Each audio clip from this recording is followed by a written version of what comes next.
Welcome back. It's time to lift the lid on everything home building and renovation. From confusing blueprints to budget breakdowns, we're here to help you figure it all out. It's time to ask the contractor.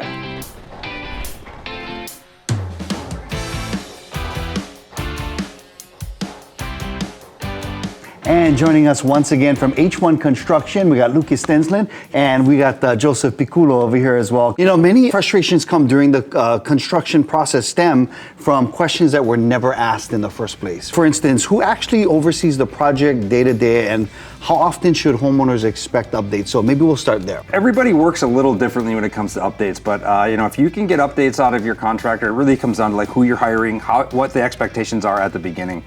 Overall, a goal would be to make sure that you're getting at least an update once a week, right? And you really need to figure out those avenues towards the beginning. So how are they communicating? Are you communicating through email? Because there can be too many avenues that you're communicating through, right? Like if you're communicating through email or a job site, calls, all of these things can lead to more confusion and more communication than you might need, right? Like Jozef is usually our quarterback when it comes to those things, right? He's communicating with everybody in the field, but then he's also communicating that to the quarterback of the who owns the house too. Oh, I see. Okay. Right? So that way the information isn't coming from me and multiple avenues, just coming straight from the source. Now, what are some of the common assumptions that homeowners make about what's included in a proposal? There's a lot of assumptions people make. So that's where the issue lays, I think, in most of the builds, is the assumptions. So have it, like Luke mentioned in previous episodes, having it all information, as much as details as possible up front, will eliminate the assumptions. I mean, I cannot go into detail because there's multitude of hundreds and hundreds, if not thousands of assumptions people make.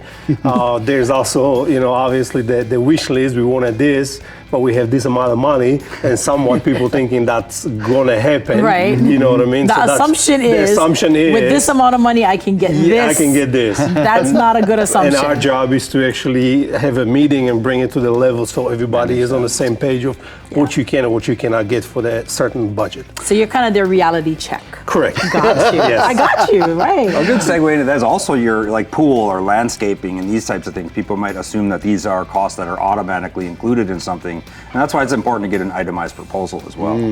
So you know exactly what you're getting and for what. Absolutely. Correct. I love that. That communication is important. Now, let's assume that something fails inspection. How is that managed by H1 Construction, Luke?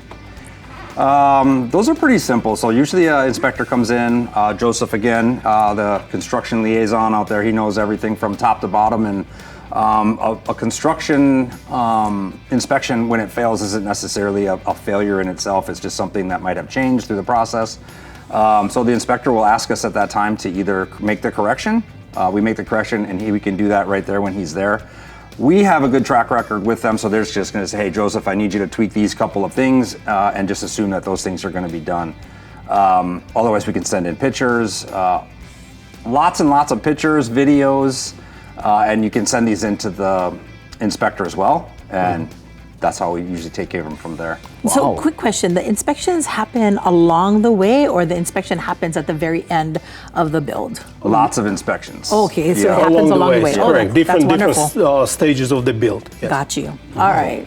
We learned so much today. I know. That's why we asked the contractor. That's why we asked the contractor. That's why we don't leave it up to us to tell you, because we have no idea.